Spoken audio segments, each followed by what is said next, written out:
All right, let's jump straight into this explainer, because today we are going to fundamentally shatter how you view time. Seriously, we need to throw out the old playbook. Time is not a limited resource you simply spend. It's actually a biological frequency, and you have a choice. You either harmonize with it or you spend your entire life fighting against it. So let's dive right in and unpack this. I want you to ask yourself honestly, do you live in a state of permanent urgency?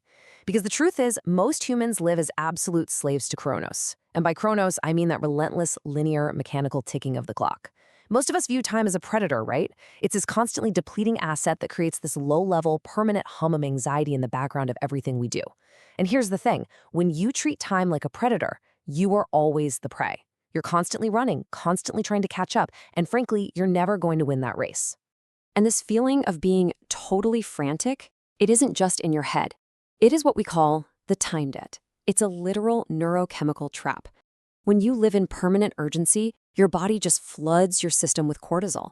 It narrows your vision, it triggers your fight or flight response, and it forces you into making these frantic, low-signal survival choices. You aren't acting with intent anymore. You're literally just reacting to the ticking clock.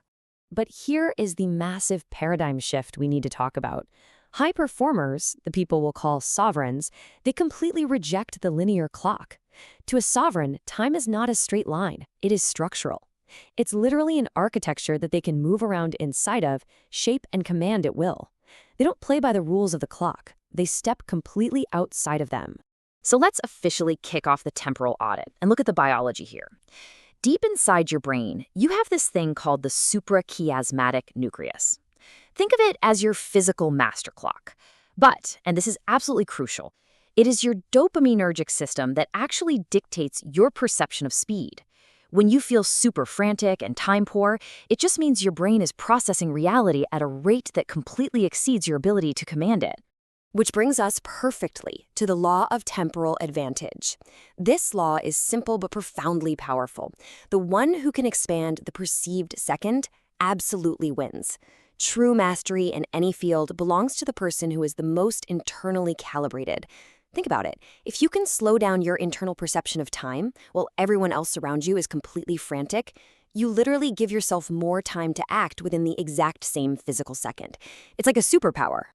To really visualize this, think about the ultimate predator. Think about a hawk. A hawk does not just flap its wings in a blind panic, desperately trying to force a result. No, it hangs way up in the air, seemingly totally motionless. But make no mistake, this isn't just passive waiting around. The hawk is practicing active stillness. It's intentionally conserving all its kinetic energy for one perfect microsecond. So what exactly is the hawk waiting for? It's suspended up there, waiting for what we call the kinetic window. This is that precise, beautiful intersection where your specific intent directly meets the perfect external opportunity. Practicing active stillness means you aren't just chilling out. You are aggressively, patiently hunting for this exact window to open. In the source material, this whole concept is referred to as the Chronos bypass. It means you have to stop measuring your life by the simple movement of the sun, and you have to start measuring it by the quality of your intervals. Most people burn all their best energy on absolute trivialities, and they leave only the fumes for their actual legacy. Sure, they show up on time, they are chronologically correct, but at the end of the day, they end up strategically dead. So, if you constantly feel like the world is moving way too fast, it's just a sign that your internal frequency is uncalibrated. You're just reacting to the clock rather than commanding the moment. You're basically paying massive interest on a time debt that you never even agreed to sign in the first place. Well, we are here to bankrupt that clock today. It is time to prepare your mind for a massive shift in how you operate. We are moving entirely away from the frantic, endless ticking of Chronos, and we are stepping directly into the power of the deliberate strike. We are taking back the eternal second. Enter Kairos. This is it, the eternal second. It's the moment where time literally stops being this relentless straight line pushing you from behind, and instead it becomes an opening. To the uninitiated person rushing by, catching this moment looks like pure dumb luck. Oh, right place, right time, they'll say. But to the sovereign, it is the geometry of readiness. It is absolute preparation meeting the moment.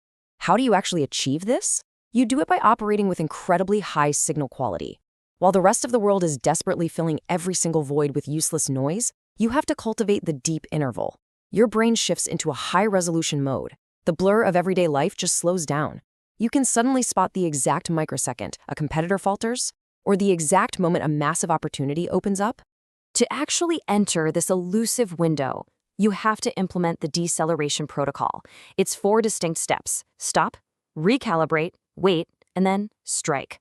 Most people completely fail here because they strike way too early out of fear, or they strike too late out of doubt. You have to learn to sit comfortably in the tension of the not yet. You need to become intimately comfortable with the silence between your own heartbeats. And I really need to emphasize this point about the sovereign wait. Understand that this waiting is definitely not passive. Every single moment you spend in this state of active stillness, you are storing up potential energy. You are exponentially increasing your temporal leverage. You are quite literally a coiled spring, gathering force until the external universe perfectly aligns with your internal decree. Because when that alignment finally happens, you don't try to act. Think about it. Trying implies friction. Trying implies a desperate struggle against time. When the kinetic window finally opens, you simply release. The strike of the sovereign is absolute. It's not a negotiation with time. It's a flawless execution of it. Take a hard look at your own life right now, your current trajectory. Are you running because you feel chased by the clock, by obligations, by the sheer deafening noise of the modern world? Or are you moving deliberately, solely because it is exactly the right time to move? Because if you're just running to escape the noise, I hate to say it, but you have already surrendered your frequency.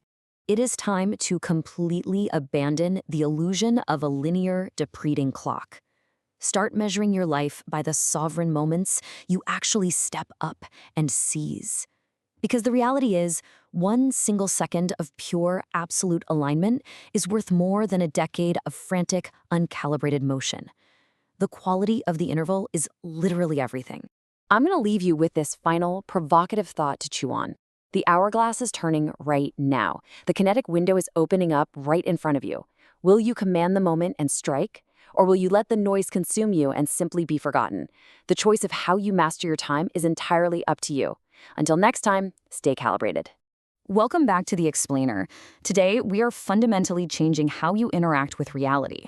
I want you to throw away literally everything you've been taught about time management. Seriously, just toss it out. Because time is not a resource you simply spend. It's not some currency you deposit in a bank, and it is certainly not something you can save for later. It is a biological frequency. And right now, you are either harmonizing with that frequency or you are violently fighting against it. The clock has been bankrupt. Now, we master Kairos. Look at your current path. Really examine it for a moment. Are you running because you're actually being chased, or are you moving because it is time? Think about that. If you're running, you have already lost. You've surrendered your frequency to the noise. We need to stop. We need to recalibrate. Okay, let's dive right into this. Part 1, the Chronos trap. This is all about understanding your biological frequency. See, most of us live under this absolute illusion, basically acting as slaves to Chronos, which is that relentless linear ticking of a predator. Just tick, tick, tick. But Kairos is completely different. In the silence of the archive, Kairos is the eternal second. It's the moment where time stops being a straight line and starts being an opening. To the uninitiated, this just looks like dumb luck. But to the sovereign, it is the geometry of readiness. True power isn't about speed. While the rest of the world is frantic, seeking to fill every void with noise, you must cultivate the deep interval.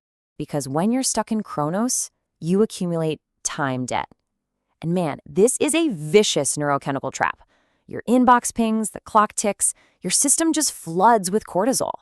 It's that exact feeling when your email dings for the 50th time before noon, or when you're doom scrolling through 5 breaking news alerts in 60 seconds. Your vision narrows, your heart rate spikes. You are pushed instantly into making these really low-signal survival mode choices. You're frantic, you're exhausted. And honestly, it's no wonder. You're paying interest on a time debt you never even agreed to sign.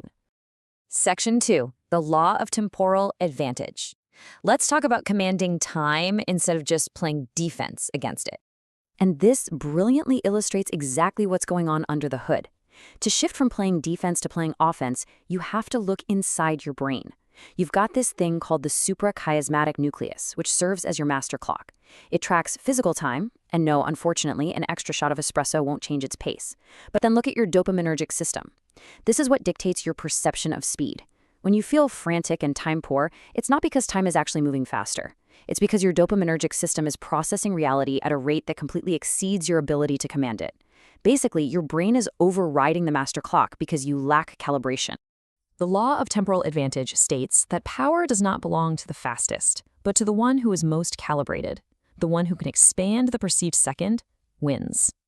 Section 3. The Deceleration Protocol. It is time to stop the noise. Now, what's really interesting about this slide is how we actually shift states. To enter this space, you must implement the Deceleration Protocol. Remember, timing is a neurobiological state. First, escape that low-signal survival mode. Second, attain high-signal quality by cutting the noise entirely. When you operate in a state of high-signal quality, your brain enters a high-resolution mode. You begin to actually see the gaps in the chaos. You see the exact microsecond where a market shifts, where a competitor falters, or where a legacy is forged. This is the kinetic window. It's the precise intersection where your intent perfectly meets opportunity. But if you don't use this protocol, you fall into a really tragic irony. You become chronologically correct, but strategically dead. Meaning you show up to every single meeting on time, you check off every little box on your to-do list, burning your absolute best energy on trivialities, leaving only fumes for your legacy. You completely miss the Chronos bypass. Section 4. The Sovereign Weight. Finding the kinetic window. I want you to think of a hawk. It's the ultimate predator, right? It doesn't flap its wings in a panic, it just hangs there, motionless. Most men fail because they strike too early out of fear or they strike too late out of doubt. They're completely out of sync with the biological frequency of opportunity. You must learn to sit in the tension of the not yet. You must become comfortable with the silence between the heartbeats. So the crucial point is that this sovereign weight is not passive. It is a coiled spring. Every single moment you spend in active stillness increases your temporal leverage. You are storing potential energy. You are waiting for the universe to align with your internal decree. And when that alignment finally occurs, you do not try to act. You simply release. Section 5. Master the eternal second. The execution of time. The strike of the sovereign is absolute. It is not a negotiation with time. It is an execution of it. Measure your life not by the years you have lived, but by the sovereign moments you have seized. Understand this deeply. One single second of absolute alignment is worth more than a decade of frantic, uncalibrated motion. The hourglass is turning. Every grain of sand is a reminder that the present moment is advancing. The gold is flowing. The undeniable, continuous progression of reality is happening exactly as it should, rushing toward that critical intersection. The window is opening. That exact microsecond, the kinetic window where your intent flawlessly meets opportunity, has arrived. You have the biological advantage. You are calibrated. You have stored your potential energy in the tension of the not yet. The window is open. So the ultimate question is, will you strike or will you be forgotten?